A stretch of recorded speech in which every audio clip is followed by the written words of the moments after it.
जय गजानन श्री गणेश।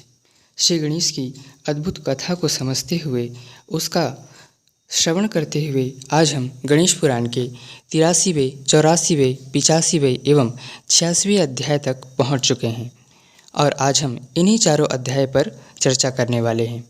तो गणेश पुराण का 83वां अध्याय इस प्रकार है। मुनि बोले कि हे लोक सृष्टा, उन परम तपस्वी परशुराम ने किस स्थान पर श्री गणेश को प्रसन्न करने के लिए तप किया था। ब्रह्मा बोले कि मयूरेश्वर नाम से जो क्षेत्र चारों युगों में विख्यात रहा है, वह देवेश गणेश जी मयूर मोर में आरूढ़ होकर प्रकट हुए थे और कमलासुर का वध किया था। और इसी मयूरेश क्षेत्र में जहाँ श्री गणेश अपने मयूरेश अवतार काल में विभिन्न लीला उन्होंने किया था, उसी स्थान में परशुराम ने तप किया था।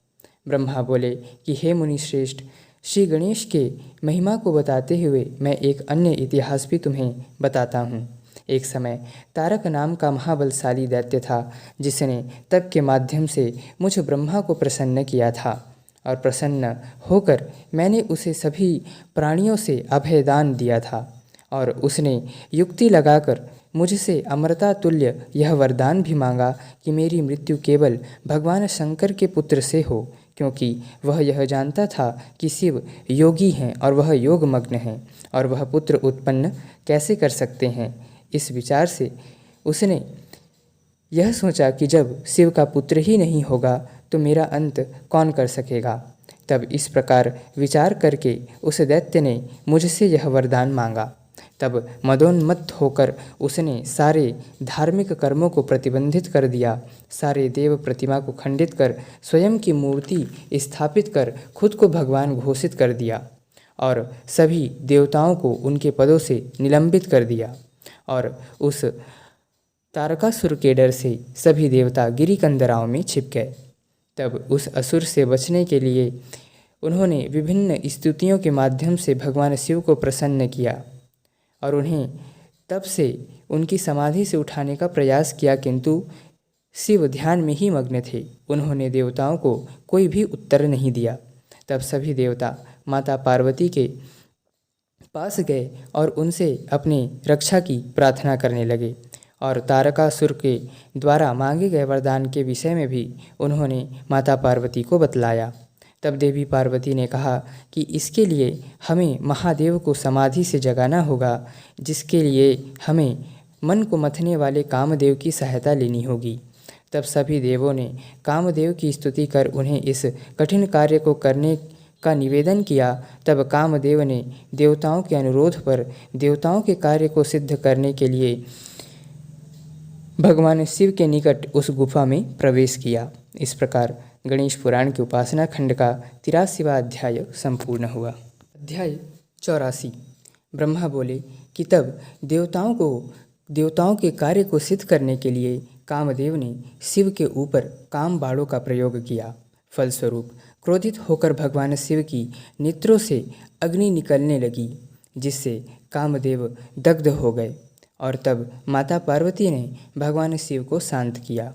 देवताओं एवं कामदेव के प्रयोजन के विषय में उन्हें बताया कि किस प्रकार तारकासुर ने उन्हें पीड़ित किया है और ब्रह्मदेव से वरदान प्राप्त कर वह अजर एवं अमर हो चुका है। उसने यह वरदान मांगा है कि मेरी मृत्यु शिव के पुत्र के हाथों ही हो।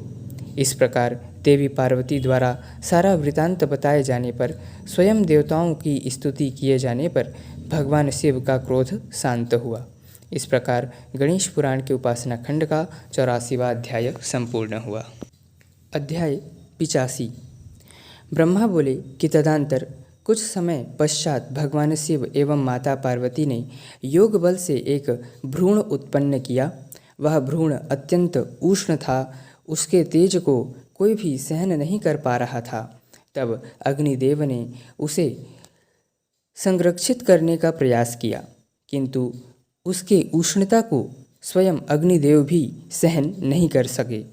तब उन्होंने उस भ्रूण को उसके ताप को ना सहन कर पाने के कारण उस भ्रूण को अग्निदेव ने गंगा में प्रवाहित कर दिया।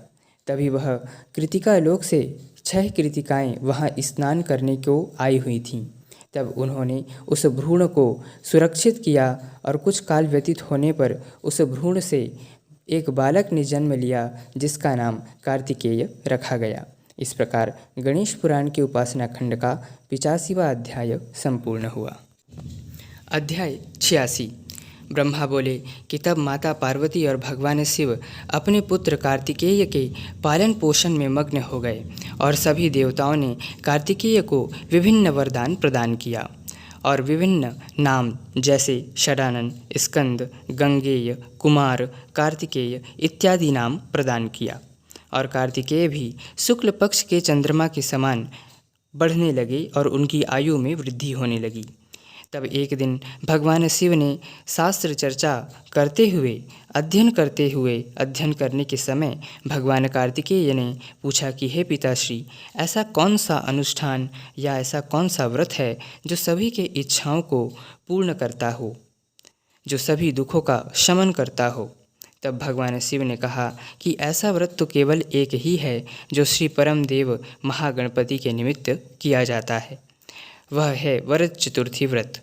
तब भगवान कार्तिकेय ने कहा कि हे पिताश्री, इस व्रत को करने की क्या विधि है, इस व्रत को कब करना चाहिए, इसके पालन करने का क्या फल मिलता है और इसके विषय में मुझे बताएं। इस प्रकार श्री गणेश पुराण के उपासना खंड का 86वां अध्याय भी संपूर्ण हुआ। इसी प्रकार श्री गणेश पुराण के कथा के विषय में हम आगे भी चर्चा करते रहेंगे।